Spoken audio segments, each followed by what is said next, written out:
तो आज का जो क्वेश्चन है that is from routine activity theory, और ये जो क्वेश्चन है यूजीसी नेट 2025 में जून का जो पेपर आया था उसमें ये मेंशन्ड है। तो क्वेश्चन हम समझ लेते हैं क्या है। Sequence the features of target as explain in routine activity theory. आपको टारगेट के फीचर्स को सीक्वेंस में लेके आना है जैसे कि रूटीन एक्टिविटी थ्योरी में बताया गया है। तो सबसे पहले हमें समझना पड़ेगा कि रूटीन एक्टिविटी थ्योरी है क्या। रूटीन एक्टिविटी थ्योरी को हम शॉर्ट में रैट भी कहते हैं, RAT, है ना, जहां पर R stands for routine, A stands for activity and T stands for theory. इसे जो डेवलप किया था दो लोगों ने मिलकर किया था, एक थे Lawrence Cohen and second one was Marcus Felson. इन दो लोगों ने मिलकर इस थ्योरी को दिया था इन द ईयर 1979।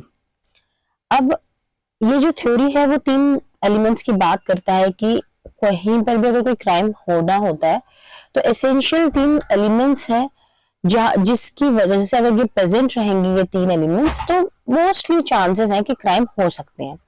सबसे पहला आता है आपका मोटिवेटेड ऑफेंडर, ठीक है, and second one is suitable target. जिस टारगेट की हम यहाँ पे बात कर रहे हैं ना इस क्वेश्चन में वो यही टारगेट है। And third one is absence of capable guardian,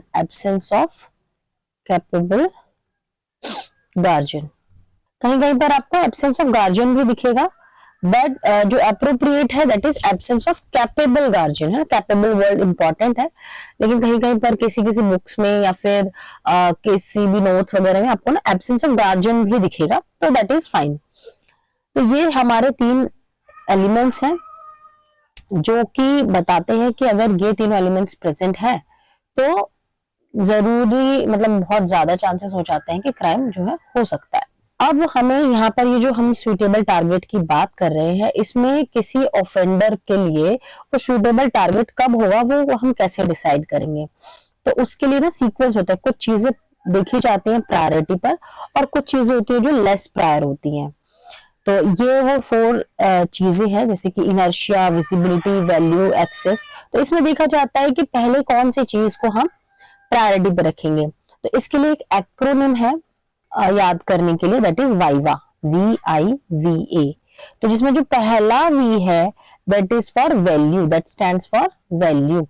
यानी कि हम ये देखेंगे कि जो उस टारगेट से पोटेंशियल गेन या वर्थ क्या है उस टारगेट का, अगर वो चीज वैल्यूएबल है तो जो ऑफेंडर है वो बहुत ज्यादा मोटिवेट हो जाएगा उसको सुटेबल टारगेट मानने के लिए। क्या, जैसे कि फॉर एग्जाम्पल एक सोफा पड़ा हुआ है जो कि मात्र 3,000 रुपए का है और एक गोल्ड चेन पड़ी हुई है जो कि 30,000 रुपीज की है, तो उसकी वैल्यू जो है गोल्ड की वो ज्यादा है।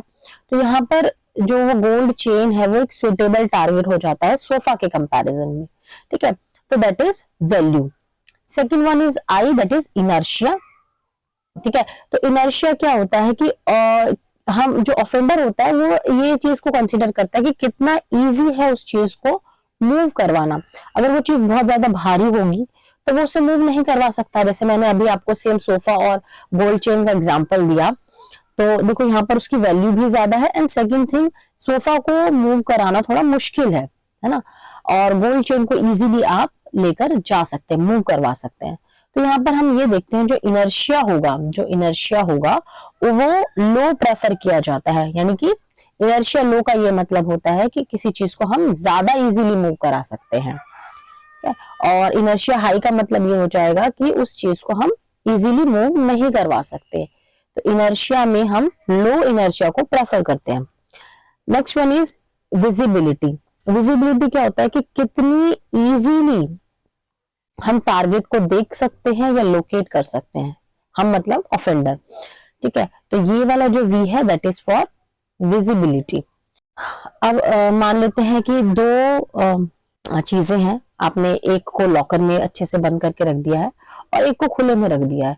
तो जो चीजें हमें इजीली दिख रही हैं, हमारे सामने जो टेबल पर चीज पड़ी हुई है ऑफ कोर्स जिसको ढूंढने में मुझे ज्यादा मेहनत नहीं करनी पड़ी, जो चीज मुझे बहुत इजीली दिख रही है वो चीज मुझे ज्यादा अट्रैक्ट करेगी, वो वैल्यूएबल भी है, वो इनर्शिया भी उसका लो है और वो मुझे दिख भी रही है, तो मैं उस चीज को प्रेफर करूंगी। तो विजिबिलिटी जो है offender one of the point consider करता है while considering for the suitable target. And last one is A stands for access, उस चीज का एक्सेस कितना है उस ऑफेंडर के पास। फॉर एग्जाम्पल कोई एक गोल्ड चेन है जो एक लॉकर में है और एक गोल्ड चेन है जो खुले में पड़ी हुई है।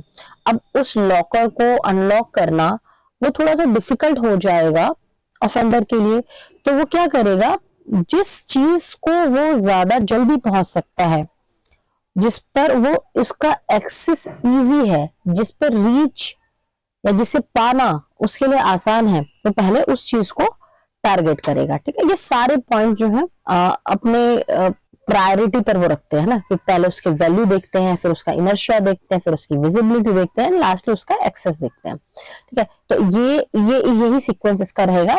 Second option is correct, CABD।